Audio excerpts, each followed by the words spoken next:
네, 안녕하십니까. 김종건의 한자 사료 강독, 세모 역사 김종건입니다. 자, 오늘도 한번 새로운 또 한자를 가지고 볼 건데요. 비교적, 제가 생각할 때는 비교적 굉장히 간단한 사료를 가지고 왔습니다. 자, 그걸 가지고 같이 한번 보도록 하겠습니다. 네. 자, 오늘은 제가 비교적 이제 쉬운 한자를 가져왔다고 말씀드렸는데요. 이것도 이제 교원임용시험 역사에서 나왔었던 사료입니다. 신라와 주변국의 혼인이다. 이제 이렇게 제목을 한번 붙였고요. 한자가 정말 한번 간단하죠. 한번 보실까요? 네, 9년 그리고 춘 3월이다 이렇게 나와 있고요. 그리고 여기서 이제 이 정도 한자는 역시 어느 정도 파악이 가능하죠. 네, 가야국입니다. 자, 그렇게 이제 한번 보시고 그러면 가야국왕이 보냈네요. 보낼 견자에 사신 사자입니다. 물론 이제 이 사자는 시킬 사자다라고 해서 동사처럼 쓰이기도 하지만 견사라고 한다면 일반적으로 그렇죠. 사신을 파견했다 이렇게 보시면 되겠고요. 자, 그 다음 이것도 굉장히 간단한 한자죠. 청할 청자에 혼인할 혼자 이렇게 되는데요. 따라서 지금 요 첫 번째 문장 요 정도까지를 한번 읽어보면 9년 춘삼월에 가야 국왕이 사신을 보내어서 혼인을 청하였다. 아니면 혼인을 청하기 위해서 사신을 보내었다. 이 정도로 해석을 하면 될 겁니다. 자, 이에 대해서요. 뒤에 한번 보시죠. 왕이 써 있자고요. 자, 요 부분 한번 한자 봐두세요. 우리가 보통 이제 이태리 할 때 이자도 이걸로 쓰는데요. 자, 이제 뭐 그렇게 제가 한번 우스개 비슷하게 한번 해봤지만 이거는 이찬이라는 단어이죠. 이 이찬이라고 하는 단어는 신라의 골품제와 관련이 있고 신라 골품제에서 제2관등입니다. 그래서 그것을 알고 있어야만 역시 이 부분을 해석하는데 어려움이 없죠. 한번 잠깐 보실까요?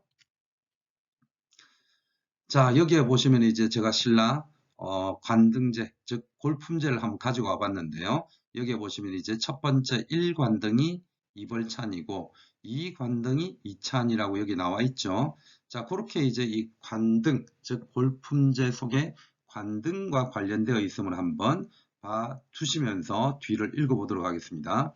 자, 그렇다면 뒷부분은 뭐가 되느냐 하면 왕이 이찬하고 나서 이렇게 나왔기 때문에 이거는 이름으로 해석을 하시면 돼요. 역시 그래서 해석을 하는 게 아니라 도금만 하면 되는데 비조부입니다. 그래서 비조부의 자 갈지자는 대략 세 가지죠. 가다 무엇 무엇의 그 다음에 대명사 그것 이제 그렇게 될 건데요. 여기에서는 의라고 보시면 되겠고요. 그 다음에 이제 이게 누이 몇 자죠. 그래서 이찬 비조부의 누이 하니까 뭐 누나나 여동생일 수 있겠지만 일반적으로는 한 여동생 정도로 봅니다. 자, 그래서 누이를 어떻게 했다? 보낼 송자가 제일 끝에 보이네요. 그래서 결국은 가야 국왕이 결혼할 것을 청해서 보내었는데요. 사실을 그게 대해서 왕이 어떻게 했다는 겁니까? 이찬 비조부의 여동생을 보내었다라고 생각을 해 두시면 되는 거죠. 자, 그렇게 해서 이찬 비조부 여동생하고 신라에서는 그리고 가야의 누군가하고 결혼을 했는데요. 자, 여기에서 우리가 이제 하나 좀 알아두실 부분이 뭐가 있느냐 하면 자, 제가 아직 요 사용을 잘 못해서 그런 거니까 네. 자, 제가 이걸 지우려고 했는데 분명히 지우는 방법을 사전에 연습을 했었는데 그게 잘 안 되네요. 아, 지우개 나왔습니다. 자, 그래서요. 자, 여기에 보시면 제가 누군가를 좀 깔끔하게 쓰려고 합니다. 우리가 이 어떤 사실과 관련한 배경 지식으로서 무엇을 조금 알아야 되느냐 하면 두 나라의 결혼이죠. 두 나라의 결혼. 그래서 이제 두 나라의 결혼을 놓고 보면 이런 사실을 알고 있습니다. 즉 뭐냐 하면 지금 위에서 이제 가야 국왕이 결혼을 하자고 보냈다고 했는데 그때 가야 국왕은 누가 되느냐 하면 이뇌왕입니다. 그래서 이제 이 이뇌왕도 한번 기억을 해 두시면 좋겠고요. 그 다음에 이제 네, 신라의 왕은 누가 됩니까? 네, 신라의 왕은 법흥왕이 되겠죠. 그래서 이 두 왕대에 있었던 일이고요. 연도는 우리가 보통 이제 522년이다 이렇게 봅니다. 자, 522년에 두 나라의 결혼 동맹이 이루어지죠. 완전히 초등학생 글씨인데요. 내가 지금 현재 연습 중에 있는 게 패드에서 이 PPT를 띄워서 강의를 해서 녹음하는 것을 지금 연습 중인데요. 완벽하지 않아서 현재 마우스로 글씨를 쓰다 보니까 글씨가 이렇게 나옵니다. 다음에는 조금 더 패드에서 할 수 있는 방법으로 좀 더 깔끔한 화면을 볼 수 있게 해드리겠습니다. 자, 그렇다면 다시 지금 여기에서 제가 어떤 걸 얘기를 했느냐 하면 주어져 있는 자료는요. 가야의 이내왕하고 이제 지우겠습니다. 이내왕하고 그 다음에 신라의 법풍왕하고의 결혼 동맹에 대한 얘기였다라고 봐두시면 되겠습니다. 그리고 그 연도는 522년이고요. 그리고 참 재밌는 게 이 522년에 법풍왕과 가야 이내왕의 결혼 동맹이 있고 난 다음에 10년 뒤 532년에 어떤 일이 벌어지느냐 하면 법풍왕이 금관가야를 멸망시키죠. 그래서 저는 이런 부분들이 굉장히 좀 정치적인 결혼이라고 봅니다. 자, 이렇게 신라하고 가야하고의 결혼 동맹을 보았고요. 이제 신라와 다른 나라의 결혼 동맹을 다시 한번 더 보도록 하겠습니다. 이제 두 번째 사료 한번 보도록 하겠습니다. 자, 역시 신라와 주변국의 혼인 두 번째 사료인데요. 역시 어려운 사료는 아니라고 저는 계속 여겨집니다. 일단 보시면요. 여기에서 15년 이렇게 나와 있고 춘삼월 이렇게 나갑니다. 자, 그리고 이제 여기서 백제왕이 나오는데요.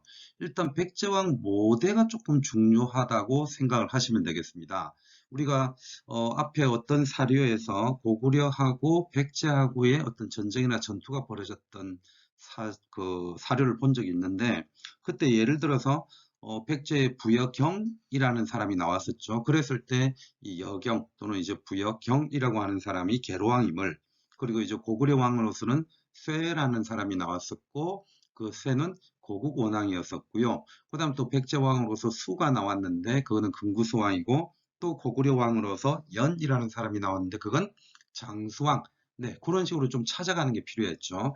여기에서도 지금 이제 백제왕인 것은 분명히 기록이 되어 있는데, 그럼 모대가 누구냐라고 하는 것도 알아두시면 상당히 좋습니다. 그래서 이 모대는 누구를 의미한다? 백제 동성왕을 의미해요.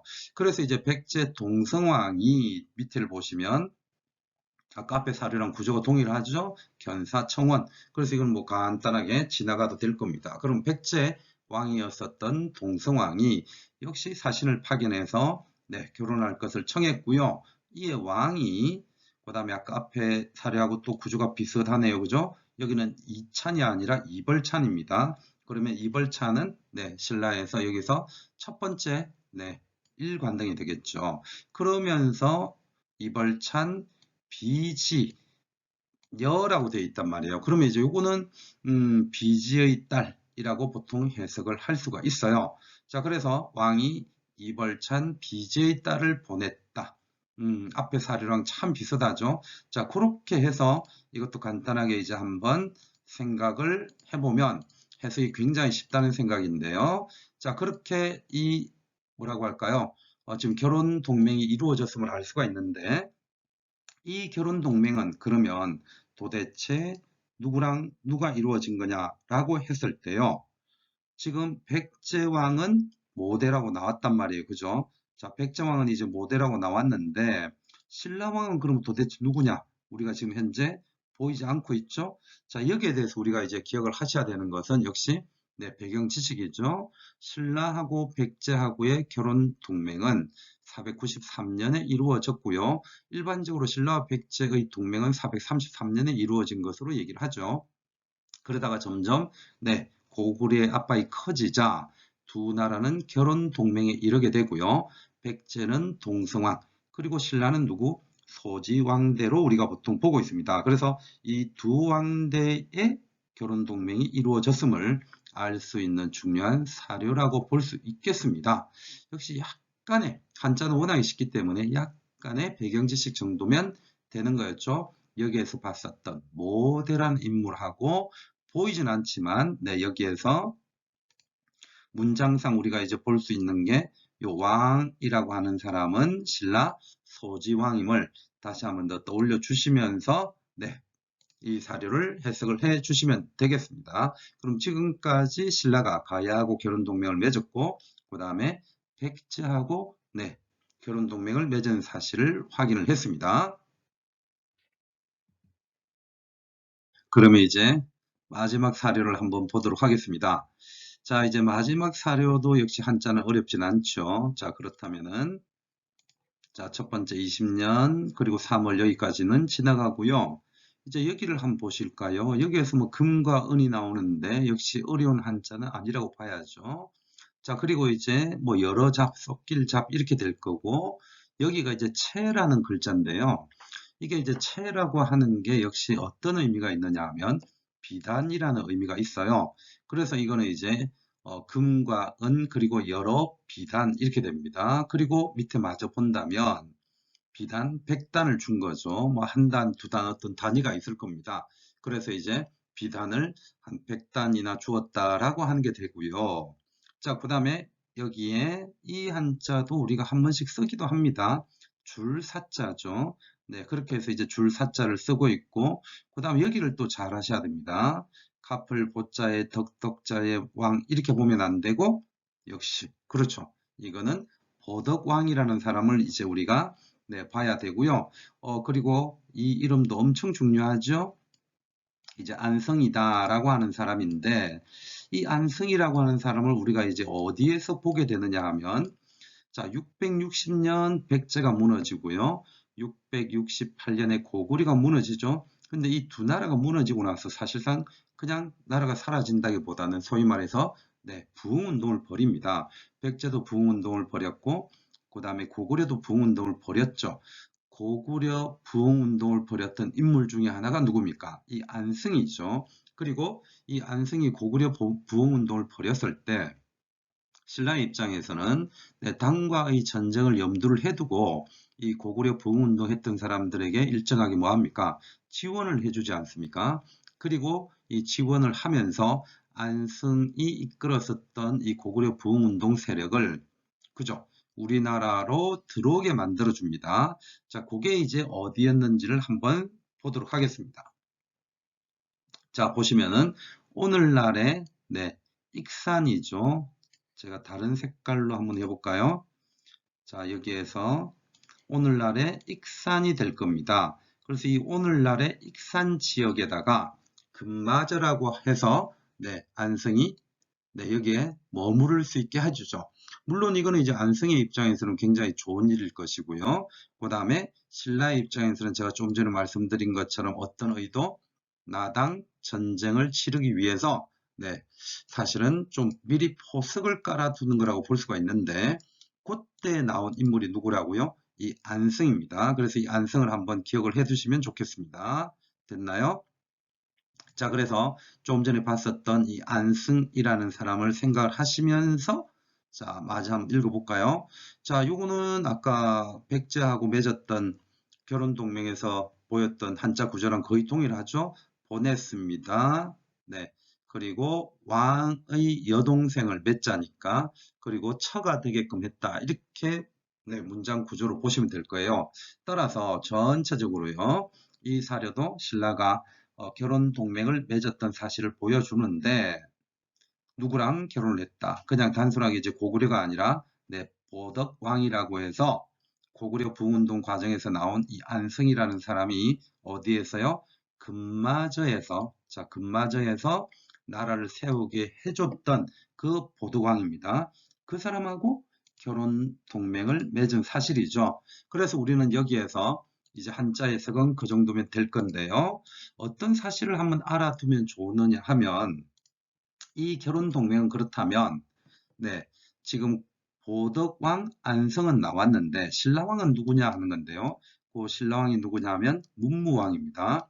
자, 이제 이 문무왕이라고 한다면 우리가 일반적으로 그렇죠. 신라의 삼국 통일을 이룩했었던 왕으로 알려져 있고 그래서 20년이라고 나와 있는데 이게 정확하게 연도로 따지면은 680년입니다. 그래서 680년 네, 문무왕이 금마저에 있는 보덕국왕 안승하고 네, 결혼을 시켜서 결혼 동맹이 이루어졌었던 사실을 보여줍니다. 자, 그렇게 해서 우리가 지금까지 어떤 걸 봤느냐 하면 신라 법흥왕 때 가야와 결혼 동맹한 사실, 그리고 신라 소지왕 때 백제 동성왕과 결혼 동맹한 사실, 그리고 네, 신라 문무왕 때 고구려 부운동 세력이었었던 보덕국왕 안승과 결혼 동맹한 사실을 보았습니다. 자, 이렇게 해서 신라는요, 어떻게 보면 외교를 통해서 나라의 힘을 좀 강화시켜가는 과정들을 우리는 볼 수 있었다라고 한번 봐두시면 되겠습니다. 네, 이상으로 우리가 조금 이제 신라를 중심으로 한 결혼 동맹을 봤고요. 정말 수고 많으셨고, 제가 이제 앞으로 네, 이렇게 계속 선생님들의 합격을 기원하도록 하겠습니다. 네, 이상 세무역사 김종건이었습니다. 다음 사료에서 다시 만나 뵙도록 하겠습니다.